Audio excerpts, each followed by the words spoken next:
Today we discuss new presidential candidates, abortion, and more on the debt. This is Matt Field, and this is Ditch Your Political Podcast. Ditch Your Political Party Podcast.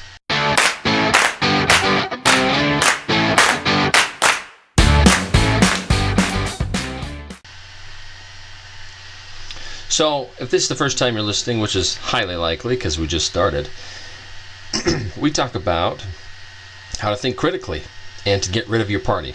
Stop thinking of yourself as a Republican or Democrat.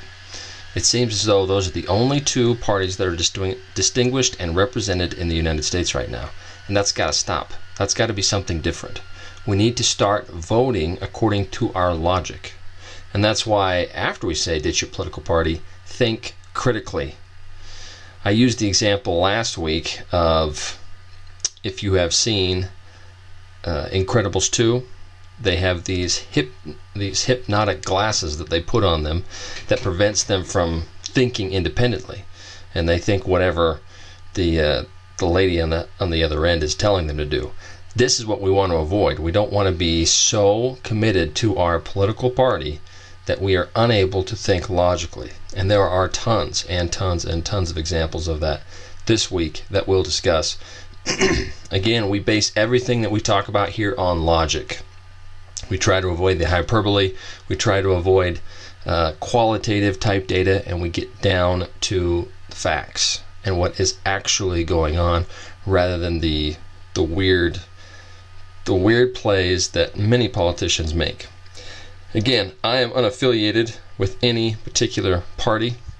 However, I did start as a Republican, moved to an independent, and eventually made myself unaffiliated because I was sick of what was happening on every side, each side of the aisle. So, alright, so we're going to just start, we're going to dive into this. We're going to talk, there are so many people announcing their presidential candidacy that we're going to hit up a couple. And we'll discuss a couple in a little bit more depth, but I'm going to talk about those that are running currently, those that have announced officially.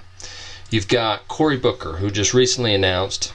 We'll talk a lot more about him very soon. He used to be the mayor of Newark and is now currently a senator for New Jersey.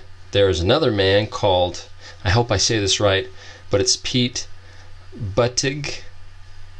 I'm not sure if I said that right, but he is currently the mayor of South Bend, Indiana, which is kind of interesting. Well, he announced an exploratory committee on the 23rd. So whether or not that's going to develop into anything is hard to say. Seeing as he's going to have difficulty getting actual national recognition, it's going to be a difficult call for him. There's also Julian Castro, who is the former Secretary of House and Urban Development. He announced his candidacy, not exploratory committee, on the 12th. You probably haven't heard an ounce of information on him. He is, I'm surprised though, well, maybe you've heard a little bit about him, but I haven't heard much on him at all. So we'll kind of see what happens. And then there's John Delancey, who is a former representative in the Maryland 6th District. He announced his candidacy on July 28th of 2017. And I know nobody's heard about him. He's a millionaire, and he doesn't fit the demographics associated with what's going on. Another thing on the show, we don't talk about people's race, because we want you to evaluate them based on their merit, not on what they look like. Okay? So, moving on. The next one that announced their candidacy on January 11th is Tulsi Gabbard. Not sure if I said that right either, but she's a representative from Hawaii in the 2nd District, so she's just in Hawaii. She's just had that exposure. So I don't know how likely she is going to be in getting that full national exposure. Again, that's the most difficult part. And the next few here are kind of the bigger hitters outside Cory Booker are Kristen Gillibrand. She is a senator from New York. She announced her candidacy on the Colbert on January 15th, and she's going to be a contender along with Kamala Harris, She is a senator from California. Previously, we talked a little bit about her, I think, last week, or maybe we didn't. Well, in any case, we're going to cover her pretty thoroughly today. She is the she used to be the Attorney General over at over in California as well. And of course, probably the one that most have heard about is Elizabeth Warren. She is the senator from Massachusetts. She's been around a lot. She's been very critical of the president and many other people in the administration. And two others have announced their candidacy, of whom you've probably never heard of, is Mary Ann Williamson. She says she's a spiritual guru and entrepreneur. Not sure what that means entirely. And she announced on the 28th of 2019. And there's Andrew Yang, who announced his candidacy on November 6th of 2017. Very early on, the founder of Venture for America. So I haven't heard much on him either. So these are people you can definitely look up on. Excuse me. Cold's going around in the house.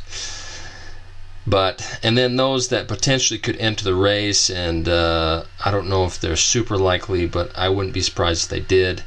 Joe Biden, I think he will announce. He's well recognized. He regretted not getting into the race last time, and he would have been a good contender last time too, and likely could have won compared to that of Donald Trump, but I mean, that's hard to say.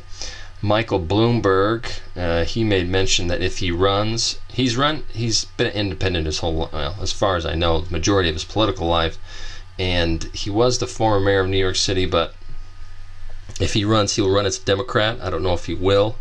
He's definitely a wild card in that regard, because he's never, every single time he talks about running for president, he never does.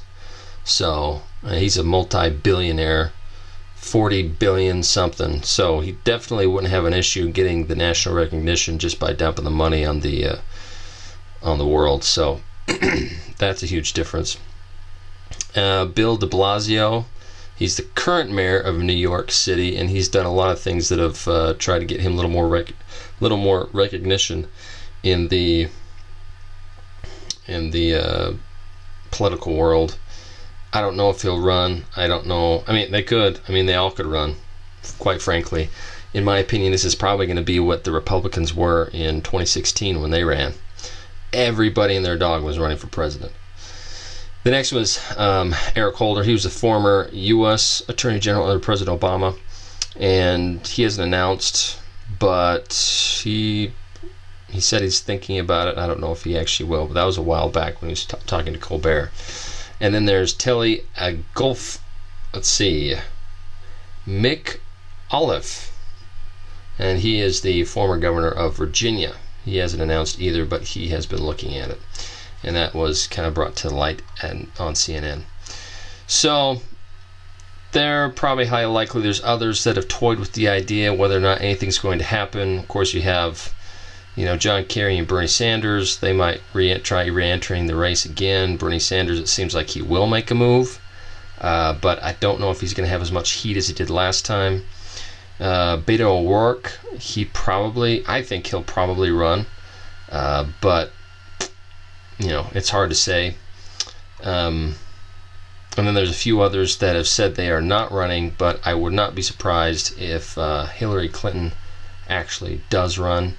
She has wanted it for many years, and she might go for it. So we'll see what happens there. So those are the current candidates. Well, there's the candidates and the potential candidates that may be running for president. And now we're going to hit up one of the more recent developments here on Kamala Harris. So Kamala Harris is running as a Democrat for the presidency, obviously. And she was the AG, the Attorney General in California, but she doesn't have the best record. Okay, again, we're basing things on the facts. If I was looking at someone as a presidential candidate, I want to see what they've done in the past, right? I'm not interested in their rhetoric as much as I am their past.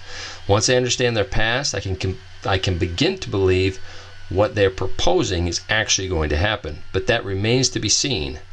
So Kamala Harris, I'm not super excited about. And the main reason I say that isn't because of anything about her outside her track record, what she's done in the past. While she was AG in California, crime rose, which seems completely opposite of what you're supposed to do when you're the Attorney General. You're supposed to try and restrict crime. You're supposed to make sure that that goes away, right? But she didn't do that. She is insinuated to have had some extramarital activities with a man named Willie Brown when he was 60 and she was 30. And she was appointed by him in 2 state commissions while they were dating. So kind of fishy there, obviously. So she got into these positions when she was 30 very quickly, and it seems as though there was some that's pretty much the definition of governmental corruption. So, she also wouldn't defend things that people upheld. One of them was traditional marriage. The people of California, while she was sitting AG, did not wanted to uphold traditional marriage, and she would not do it. She would not abide by what the people were asking, which seems completely counter to what a politician should do, right? Anyway, so she's got a lot of things that are a little shady in her past, and it just doesn't bode well for what she's going for. Not to mention, she's insinuated that cops have been shooting people based on their race, and there is no statistical data to back that up. There's qualitative data. There's qualitative data all over the place. Every single year there's probably something like that happens, and it's blown out of proportion, even though there are many other people in similar demographics and races that are shot by the police for various reasons. So I think you got to make sure that you're breaking it down to the facts, and whether or not they decide to give those to you, you have to dig deep to make sure that you're not missing them. And if you go to their website, it's not the same thing as if you go to unbiased sources to confirm the information. So that's the best way to go about it. And then also you can listen to me, because I'll tell you what's going on. Anyway, she had a little forum with CNN, I think it was, and she talked about many things that she was going to do.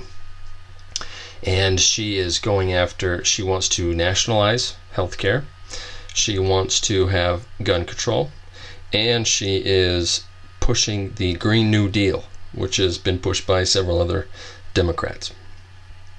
Right now, probably some independents too, but I'm sure there aren't any Republicans that are going that direction. So what she's proposing is she wants essentially Medicare for all. 95% of people have insurance from their employer, right? And she basically wants to take over the entire government. The government wants to take over the entire portion of the healthcare industry. And that's 25% of the entire economy. Now, when was the last time you went to the DMV, or you were waiting in line for something like your passport or whatever the case may be, and you thought, you know what, the government's got it right. They're doing a great job. Okay, nobody in their right minds believes that the government can handle these things better than anybody else. Okay, if data shows us anything, the private sector and private companies do much better with their money, and because they have to keep making money, than the federal government does. So it's kind of odd that she would suggest this, and she actually walked it back later in the week, and she changed her position in saying that she just wants to expand Medicare rather than having Medicare for all or health care for all. She says it's a right. And whether or not that's true or not, that people have the right to good health care, is neither here nor there. At the end of the day, you have to break it down to the numbers, and if it actually makes sense, then you can pursue it. Otherwise, it does not. I believe that it could be potentially a right at some point, but it's not a God-given right, so to speak. You don't just get it immediately, because you have to have good infrastructure in order to accomplish that, and the U.S. doesn't have that. No country has that right now in order to accommodate that. effectively.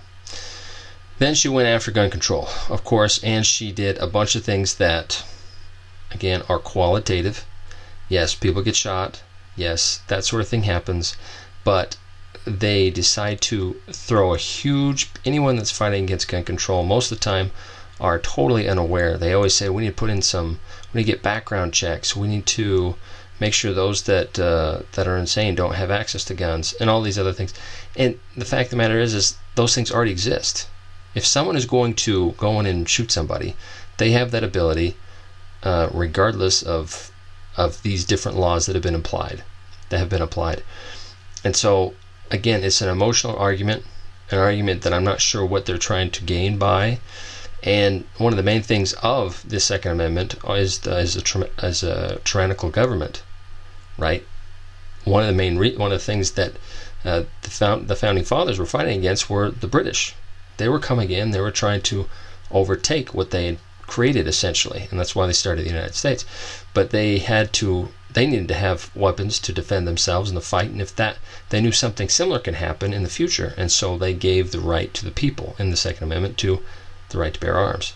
And so when you begin to ban a bunch of different things the government has access to, since when is the government above the people? This is a government for and by the people.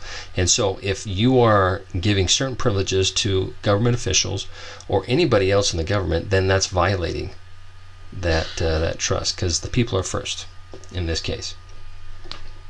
And basically in all cases when it comes to the United States, right? Then we get on to the new Green Deal, which is a preposterous plan. It's completely illogical. It has no bearing whatsoever. And again, the different things we use to determine the logical sense of all these different proposals by any party are, is it sustainable? And everybody should love the sustainability argument because it's super trendy right now. And when applied to the extreme, what is the result? And does it benefit one party or individual at the expense of another, or at the expense of another? So this is how we determine whether or not something is logical and if it's good.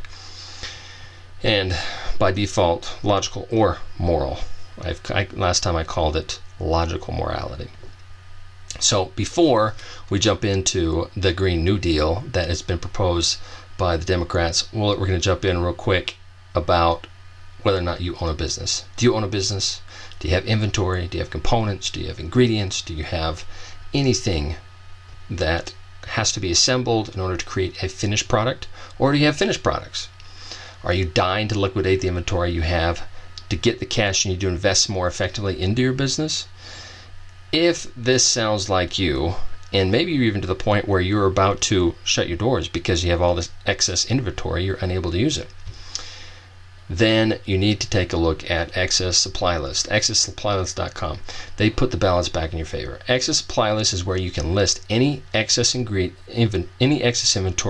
you have for free. You just have to go to excesssuppplylist.com, click on Publish Ad for free, and you sign up for a free account, and you can get it done. You literally have nothing to lose. So go to excesssuppplylist.com, list your excess or surplus inventory, and get back your cash. Put that in your pocket and expand your business and get rid of that unneeded inventory. Again, excesssuppplylist.com. So this is, you could call this my section of diffusing the fool's bomb. The Green New Deal. Okay? This is all you really need to know. It is going to cost $49 trillion in the next 10 years. And what is it to prevent? It is to prevent global warming. Okay? Now, global warming does take place. I'm not a global warming denier, right? But it certainly hasn't taken place as quickly as some of the models have shown, and it certainly hasn't taken place to the point where we are having serious issues, right? They make the Democrats and the Republicans make the argument of weather versus climate, right? Sometimes when they decide to use weather, it's in their favor. When they decide to use climate, they use climate and weather interchangeably. They talk about when it's hot that it isn't climate, it's just weather. And other times I talk about, this is weather, but it's actually climate. So they get themselves mixed up all the time. Global warming does exist. It's happened for years. There's also global cooling that's taken place throughout the history of the world. And frankly, it's not anything that, there may be some things we can do to eliminate it, but the world is going to move in its proper pattern. And there, again, there's definitely things that we have done that can help us eliminate things, but to this extreme, it is not going to do a single ounce of good. Okay, all it's going to do is it's going to drive the United States into complete default, and it's going to prevent us from being an effective government at all. I mean, it would open us up to literal threats across the world to be taken over, because $49 trillion over the next 10 years would right now we're $21 trillion in debt, right?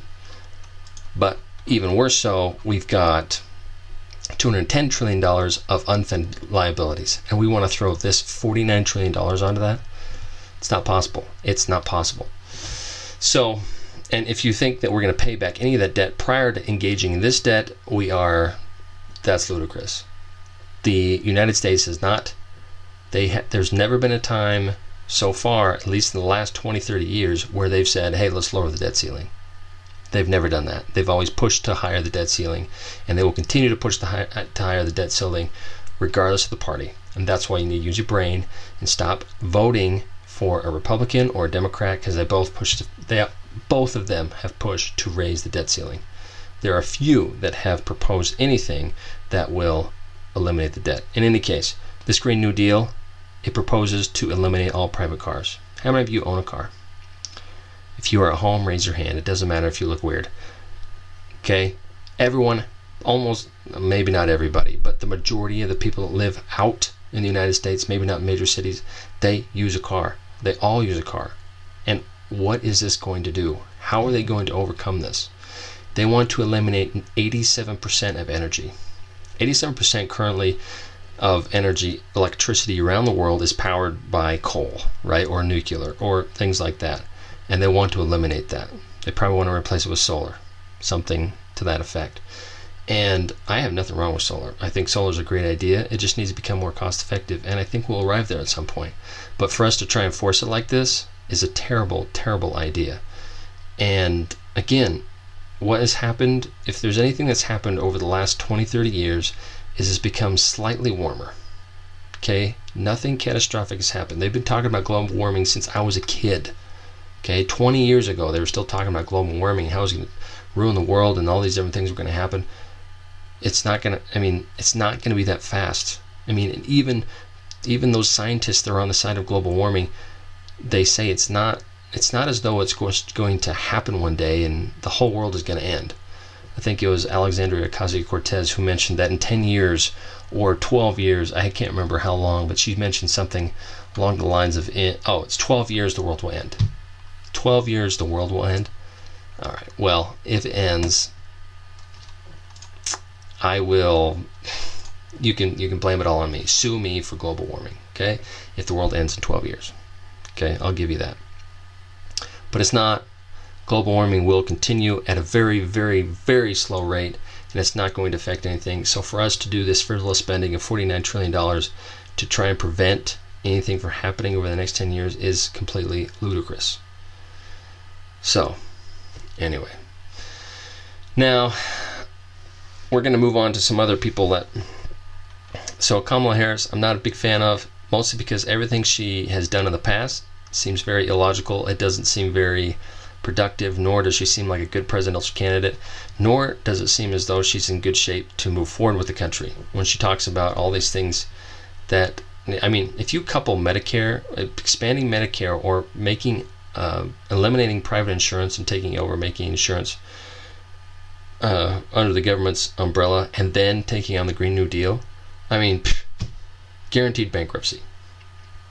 I mean, we're headed there anyway, but guaranteed bankruptcy real fast if we were to engage in nationalized health care and the Green New Deal. It's completely ludicrous when you look at the numbers. Now, last week I talked about, there were some Democrats that I was interested in the last election that I was interested in voting for, and one of them was Jim Webb. I couldn't remember his name last week, but I just wanted to bring that out. Jim Webb is more of a centrist. I'm not a centrist per se. I'm an unaffiliated person that looks at logical data to determine my decision. And Jim Webb, I didn't like everything that he had laid out, but he was a much better option than anybody that ran at the time. So, but there is another politician. His name is Howard Schultz. You've probably heard about him. He's actually got quite an inspiring story. So, and he's a resume that I can appreciate, and I think I'd like to see more of. He started out in the projects in Brooklyn, like literally. He started out in the projects in Brooklyn. He was born there. He saw his father lose his job, and things just fell apart for him. But he literally picked himself up by the bootstraps, and he moved forward, and he became the CEO of he's the former CEO of Starbucks, and he is looking into running for president. I didn't mention him because he's not running as a Democrat. I was talking about the Democrats that have already thrown their hat in the ring. Howard Schultz is looking to run as an independent, and he's gotten a lot of flack for it. But I'm trying to understand why, outside one reason. But if you look at all the other reasons, he actually looks like a pretty good candidate. And I'm interested to see how he runs and what he continues to move forward with, because his history is a little liberal. The idea of transgender is so confusing, not only to people on my end of the spectrum, but people that are transgender, and even those that support it. It's extremely, extremely confusing. Are you a he, or are you a she? Are you a they, or are you they?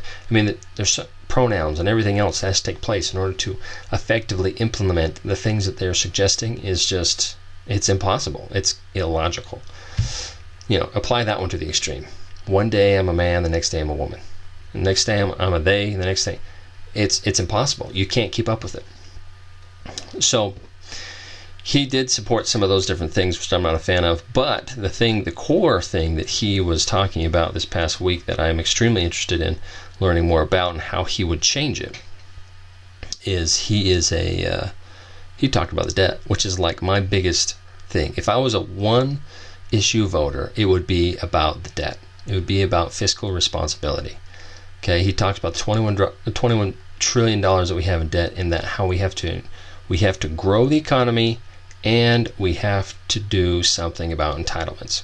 Entitlements referring to your Medicare, your the Medicaid, the different governmental programs like that, including, and that's not going to be very exciting for those that are in their older years, but Social Security.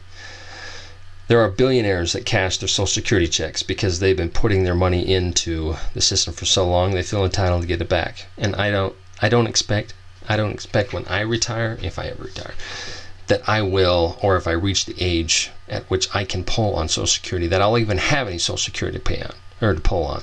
I pay it, but I don't get anything. I won't get anything from it. I'm almost entirely certain, because that program will collapse. And Mr. Schultz is actually proposing that we do something about it, which was something that Trump was never willing to do, and none of the Democrats were willing to do, and probably the majority of the Republicans weren't willing to do. There were a couple of them. Chris Christie mentioned that that those needed to be talked about, and there were Ben Carson also suggested something like that when they were running for president, but he's the only person that's a bit more liberal that is suggesting something like this, and that's something I can get behind. And he has a great, as far as fiscal responsibility, the guy's worth billions of dollars. And even though for some reason it's bad to be a billionaire in the United States, wouldn't this be an inspiring story to anybody else? Okay, you don't know anything about Howard Schultz, right? And you just hear about someone who comes from projects, and he works his way, works really hard, becomes a CEO of a massive company, and then he looks to run for president.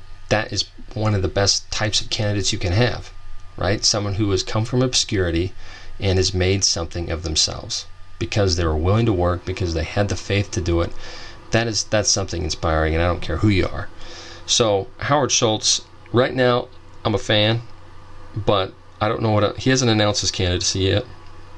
I don't know if he will, but if you look at some of the numbers, the polling data, a lot of Trump polls in at 30%. Some of the other Democrats, or some of the other Republicans polling at 30%. It's the same thing with Warren, Elizabeth Warren. She's polling in at 30%. And independents have an opportunity there where it's literally going to be a 30-30-30. It's going to be in thirds, the voting spectrum. But if you have somebody like Howard Schultz, who is proposing different things like this, they might get behind him, and they might actually be able to beat. I think this could actually be the year where an independent could be elected, or someone that's a third party could be elected. Let's put it that way. I'm not necessarily a fan of the whole idea of independent, because a lot of independents go left, like way left. I mean, Bernie Sanders was an independent, right? Bernie Sanders is about as left as you get, and he was independent. So independent is just I'm not really sure what independent stands for outside. I'll do whatever I want, but that's why I'm unaffiliated. But in any case, he looks like he's pretty good. I think he'll